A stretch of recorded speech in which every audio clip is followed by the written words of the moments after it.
হুমায়ুন আহমেদ ছিলেন বাংলাদেশের একজন কথা সাহিত্যিক, ঔপন্যাসিক, অন্যদিকে লেখক, চলচ্চিত্র পরিচালক, গীতিকার, নাট্যকার এবং রসায়নের অধ্যাপক। তার বাস্তব কথাগুলি আমাদের জীবনে অনুপ্রেরণা যোগাতে সাহায্য করে। আশা করি হুমায়ুন আহমেদের এই উক্তিগুলো আপনাদের জীবনে অনুপ্রেরণা যোগাতে সাহায্য করবে। ভালো কাজ চিন্তা ভাবনা করে করতে হয় না, কিন্তু মন্দ কাজ অনেক চিন্তা ভাবনা করেই করতে হয়। পৃথিবীতে চোখের জলের মতো পবিত্র আর কিছু নেই। এই পবিত্র জলের স্পর্শে আমাদের সব গ্লানি, মালিন্য কেটে যায়। সবাই হয়তো তোমাকে কষ্ট দেবে, তবে তোমায় তাদের মধ্যে এমন মানুষ খুঁজতে হবে যার দেওয়া কষ্ট তুমি সইতে পারবে। কোনো সময় নীরব থাকতে হবে, তোমার গর্বিত মাথা নত করতে হবে এবং স্বীকার করতে হবে তুমি ভুল। এর অর্থ তুমি পরাজিত নয়, এর অর্থ তুমি পরিণত।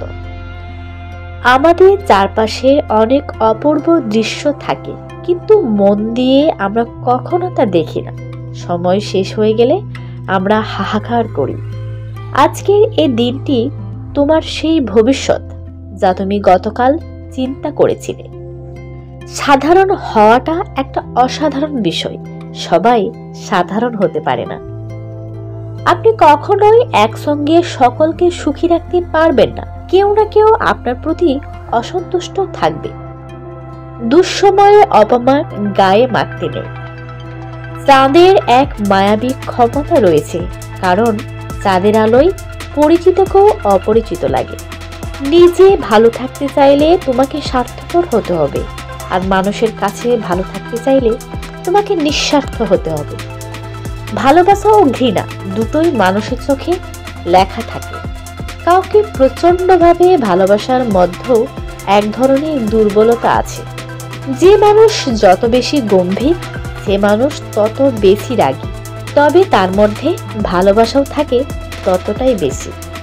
ভালোবাসার জন্য অনন্তকালের প্রয়োজন নেই, একটি মুহূর্তই যথেষ্ট। সঙ্গপ্রিয় মানুষের জন্য নিঃসঙ্গতার শাস্তি কঠিন শাস্তি। এই শাস্তি মানুষকে বদলে দেয়। যুদ্ধ এবং প্রেম কখনোই পরিকল্পনা মতো হয় না।